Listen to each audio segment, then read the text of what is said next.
Sir నమస్కారం sir. నమస్తే sir RGV గారి వ్యూహం అండ్ శబదాన్ ఈ రెండు మూవీస్కి మరోసారి బ్రేక్ పడింది సార్. సో ఎప్పటి నుంచో రిలీజ్ అవ్వాలి, వాయిదాల మీద పడుతూ ఇవాళ రిలీజ్ అవ్వాల్సిన సినిమా మరో వీక్ పోస్ట్ పోన్ అయిపోయింది సార్. అంటే దీనికి గల కారణాలు ఏంటి? ఆయన అయితే ఒక ట్వీట్ చేశారు, దీనికైతే లోకేష్ కారణం కాదు, టెక్నీషియన్స్ ఇష్యూ అని చెప్పేసి చెప్తున్నాడు. కారణాలు అని చెప్తున్నారు కానీ టెక్నికల్ కారణాలు కాదండి. వాళ్ళ చేతికి సర్టిఫికేట్ ఇంకా చేరలేదు. ఓకే, అంటే కోర్టులో వివాదం నడిచింది, 3 వారాలు టైం ఇచ్చింది కోర్టు. లోకేష్ గారి ఉత్తరం కారణంగా కోర్టుకు ఆయన రాసుకున్న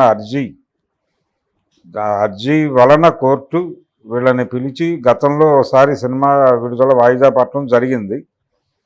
అప్పుడు కోర్టు ఏం చెప్పింది, ఒకసారి రీసెన్సార్ చేసి అది రివైజింగ్ కమిటీకి పంపించి కమిటీ కూడా ఏం చెప్పిందో చూసి ఆ మొత్తం నివేదికని మాకు ఇచ్చి మా నిర్ణయం మేరకు సర్టిఫికెట్ తీసుకోండి అన్నారు.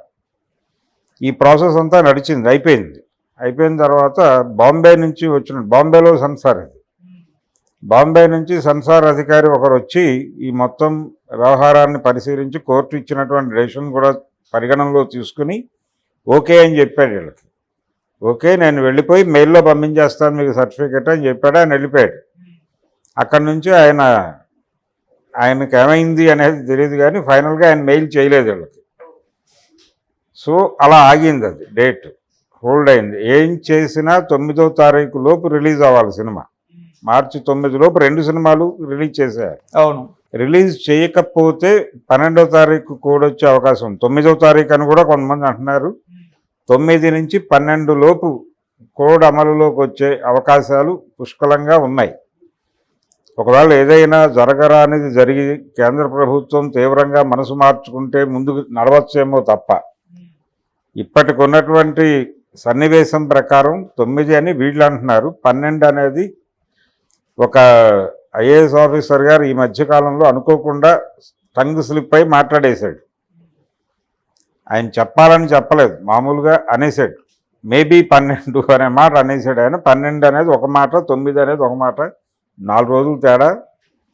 ఈ రెండిట్లో ఏదో ఒక డేట్ ఖాయం అవ్వచ్చు. ఏదైనా 8వ తారీఖు లోపు ఈ సినిమా రిలీజ్ కావాలి. ఏది వ్యూహము శబదం 2.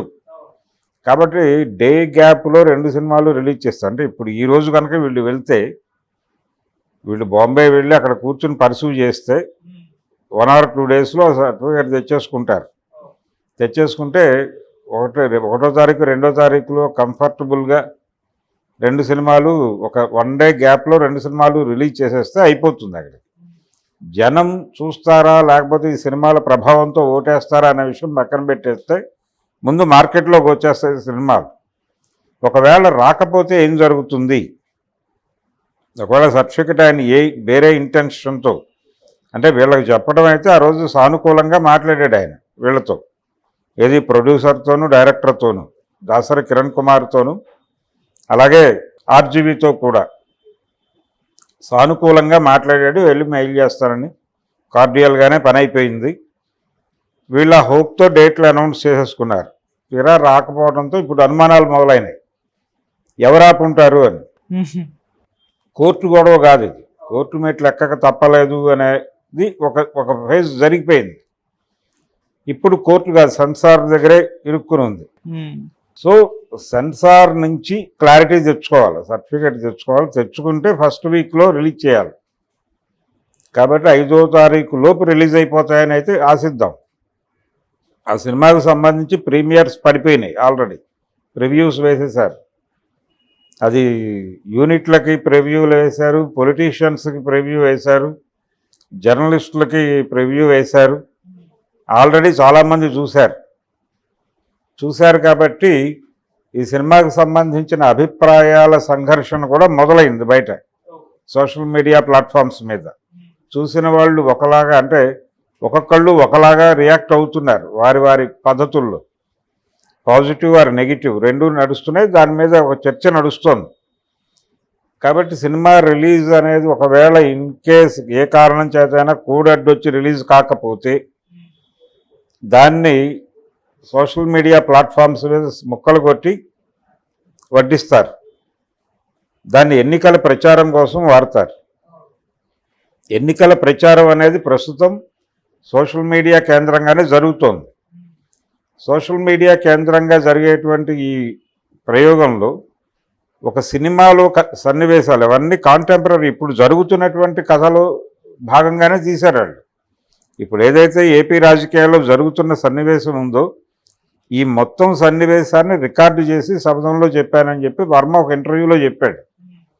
కాబట్టి కాంటెంపరీ సబ్జెక్ట్ అది. ఎటు వెళ్ళినా అంటే చంద్రబాబుని రెడిక్యూల్ చేయటానికి, పవన్ కళ్యాణ్ని రెడిక్యూల్ చేయటానికి, అపహాస్యం చేయటానికి ఉన్నటువంటి అవకాశం ఆ సినిమాలో పుష్కలంగా ఉంది. ఆ సినిమాలో ప్రధానంగా ఆడియన్స్ అంటే థియేటర్లో కూర్చున్న వాళ్ళలో మెజారిటీ వైసీపీ మనసుతో ఉన్నప్పటికీ మెజారిటీ ప్రజలు ఎంజాయ్ చేసింది అయితే పవన్ కళ్యాణ్ సన్నివేశాలు, మెగా ఫ్యామిలీ ఉన్నటువంటి సన్నివేశాలు, చిరంజీవి నాగబాబు క్యారెక్టర్లు కూడా ఉన్నాయి సినిమాలో. వాళ్ళ ముగ్గురు కాంబినేషన్లో వచ్చిన ప్రతి సీన్కి ఒక అప్లాజ్ వచ్చింది, థియేటర్లో రెస్పాన్స్ వచ్చింది. వాళ్ళ డైలాగ్స్ కూడా బాగా రాశారు, డిజైన్ బాగుంది. సో ఇవన్నీ కూడా సోషల్ మీడియా ప్లాట్ఫామ్స్ మీద ఫేస్బుక్లో, ట్విట్టర్లో, ఇన్స్టాలో, యూట్యూబ్లో ఇలా రకరకాల ప్లేసుల్లో ఆ వీడియో క్లిప్స్ వేసేసి వాటి మీద డిస్కషన్ చేయించి వారే ఆ మొత్తం కలిపి ఒక వీడియోగా కూడా రిలీజ్ చేసే అవకాశం ఉంది. అంటే ఒక రకంగా ఇన్ని కోట్లు దానికి కొన్ని కోట్లు ఖర్చు పెట్టి ఉంటారు ఆ సినిమాకి. దాన్ని ఏ లక్ష్యం కోసం అయితే వాళ్ళు వినియోగించాలనుకున్నారో ఆ లక్ష్యం అయితే పరిపూర్ణం అవుతుంది. దాంట్లో వాళ్ళేం ఫెయిల్ అవ్వాలి. థియేటర్కల్ రిలీజ్ ఉంటుందా ఉండదా అక్కడ వరకే సెన్సార్ పరిమితం. ఇతర ప్లాట్ఫామ్స్ వాళ్ళు వేసుకోవడానికి సెన్సార్తో సంబంధం లేని గొడవ. సెన్సార్ కాని సినిమాలు ఇంటర్వెల్ వరకు రిలీజ్ అయితేనే సెన్సార్ వాళ్ళు ఏం చర్యలు తీసుకోలేదు ఆ రోజున అత్తారింటికి దారేది టైంలో. సో ఈ సినిమాలు ఇండిపెండెంట్ ఫిలిం అని చెప్పి టోటల్ కంటెంట్ పెడతారు. టికెటింగ్ పెట్టచ్చు. దానికి టికెటింగ్ అంటే చూసిన వాళ్ళు కొంత 10 రూపాయలు కడితే సినిమా ఓపెన్ అవుతుంది, లేకపోతే 50 రూపాయలు కడితే సినిమా, 100 రూపాయలు కడితే సినిమా ఓపెన్ అవుతుంది, చూడొచ్చు మీరు. ఈ పద్ధతిలో లింకు పోస్ట్ చేయొచ్చు. దాంతోపాటు ముక్కలు కొట్టి వ్యాఖ్యానాలు జోడించి పబ్లిసిటీకి వాడుకోవచ్చు. వైసీపీ పబ్లిసిటీకి అద్భుతంగా ఉపయోగపడే కంటెంట్ అయితే సినిమాలో డిజైన్ చేశాడు వర్మ. దాంట్లో ఎవరికి మొహమాటం ఉండాల్సిన అవసరం లేదు. చాలా స్పష్టంగా ఆయన చంద్రబాబు అభిమాని, పవన్ కళ్యాణ్ అభిమానిని అని చెప్పుకుంటాడు ఆయన. వీళ్ళిద్దరి మీద ఎక్కువ కాన్సన్ట్రేషన్ ఉంది. చంద్రబాబు మీద ఎక్కువ కేంద్రీకరణ చేశాడు వర్మ. నిజానికి జగన్ జీవితం మీద కంటే కూడా చంద్రబాబు మీద ఆయన పెట్టిన ఫోకస్ చాలా ఎక్కువ. అంటే చంద్రబాబు ఈ సీన్కి ఎలా రియాక్ట్ అవుతాడు, ఇది జరిగింది ఈ హ్యాపనింగ్కి చంద్రబాబు ఎలా రియాక్ట్ అవుతాడు, ప్రతి చాలా టిపికల్గా డిజైన్ చేసుకుని ఆ క్యారెక్టర్ని నడిపాడు.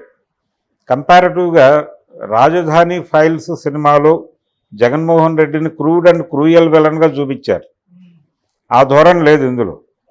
చంద్రబాబు నాయుడు మంచి వ్యూహకర్త అని మాత్రమే చెప్పాడు. వ్యూహకర్త అని చెప్పడంలో చాలా అద్భుతమైనటువంటి పాయింట్స్ తీసుకుని చెప్పాడు ఆర్జీవి.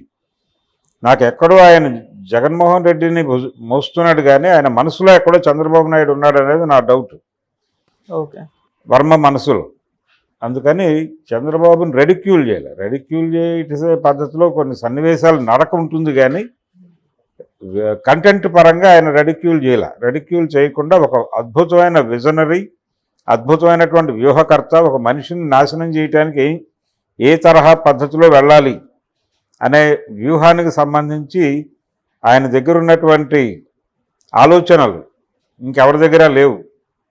కాబట్టి ఏదైనా ఆయనే చేయగలడు అనే నమ్మకాన్ని కలిగించగలిగాడు. నిజానికి రాజధాని ఎపిసోడ్లో విలన్ చంద్రబాబు, వాళ్ళ భూములు గుంజేసుకుంది చంద్రబాబు, కానీ జనాలు చంద్రబాబుని తిట్టట్ల, జగన్ని తిడుతున్నారు. ఇలా చేయగలడు. ఈ మ్యాజిక్ చేయడంలో చంద్రబాబు సిద్ధహస్తుడు. ఆ వ్యూహకర్త అనేటువంటి ఇమేజ్ని బాగా ఎస్టాబ్లిష్ చేశాడు ఈ సినిమాలో, వ్యూహంలో రామ్ గోపాల్ వర్మ. సో దీన్ని హైలైట్ చేస్తూ నడిచిన సినిమా కాబట్టి దీనికి వాళ్ళు అడ్డుపడాల్సిన అవసరం లేదు. తెలుగుదేశం వాళ్ళు కానీ మరొకళ్ళు కానీ. బాగుంది. ఈ సినిమా రిలీజ్ అయితే చంద్రబాబుకు జరిగే నష్టమేం లేదు నాకు తెలిసి. నేను ఆ సినిమా చూసిన వాడిగా చెప్తున్నా. అలాగే Pawan Kalyan in and outs, Pawan కళ్యాణ్కి జరుగుతున్న అన్యాయాలు, తెలుగుదేశం నుంచి జనసేనకు జరగబోయే అన్యాయాలు కూడా డిస్కస్ చేశాడు ఆయన. కాబట్టి పవన్ కళ్యాణ్కి కూడా ఉపయోగపడే సినిమానే ఇది. పవన్ కళ్యాణ్ అభిమానులకు ఉపయోగపడే సినిమా. సో ఇప్పుడు చంద్రబాబు అభిమానులు, పవన్ కళ్యాణ్ అభిమానులు బయటకు వచ్చి నిలబడి రోడ్డు మీద వ్యూహం రిలీజ్ కోసం ఒక ప్రోగ్రాం చేస్తే బాగుంటుంది. ఇది జగన్ కంటే కూడా చంద్రబాబుకి, పవన్ కళ్యాణ్కి ఉపయోగపడే సినిమా. వాళ్ళు సినిమా చూడకపోవడం వల్ల విషయం తెలియక లోకేష్ హడావిడిగా ఏదో మెతుకు ముట్టుకుని అన్నం ఉడికింది అన్న పద్ధతిలో ఆయన ట్రైలర్ చూసి సినిమాని అంచనా వేస్తే అలాగా. మీరు చేగోడీలు తినే వాడిగానే లోకేష్ మొహం కనబడదు సినిమాలో. అక్కడ ఒక చేగోడీల ప్లేట్ మాత్రమే కనిపిస్తుంది. ఓకే, చేగోడీలు కావచ్చు, ఏదో ఒక కరకరలాడే తిరుబండారాలతో ఉంటాడు ఆయన. సౌండ్ డిజైనింగ్లో రామ్ గోపాల్ వర్మ మొదటి నుంచి దిట్ట.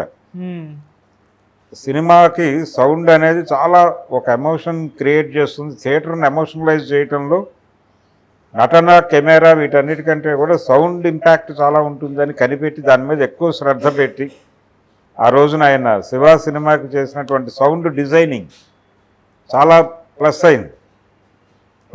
చాలామంది మెచ్చుకున్నారు ఆయన అవును వర్మని. ఇందులో ఈ లోకేష్ తినేటప్పుడు ఆ కరకరలాడే సౌండ్ని ఆర్ఆర్లో మిక్స్ చేయటం అనే దగ్గర ఆయన టాలెంట్ కనిపిస్తుంది. ఇవన్నీ ఉన్నటువంటి సినిమా కాబట్టి ఎంటర్టైనింగ్గా ఉంది, సరదాగా ఉంది, కాంటెంపరీ పాలిటిక్స్ ఉన్నాయి దానిలో. కాబట్టి సినిమా రిలీజ్ అవ్వాలని ఆశిద్దాం. రిలీజ్ కాకపోయినా నష్టమేం లేదు. దాన్ని ఏదో పద్ధతిలో ఆయన మార్కెట్లోకి పంపు చేసి తాను ఏ టార్గెట్ కోసం అయితే సినిమా తీశాడో ఆ టార్గెట్ని అయితే ఫుల్ఫిల్ చేస్తాడు Varma. Okay, thank you so much. Thank you.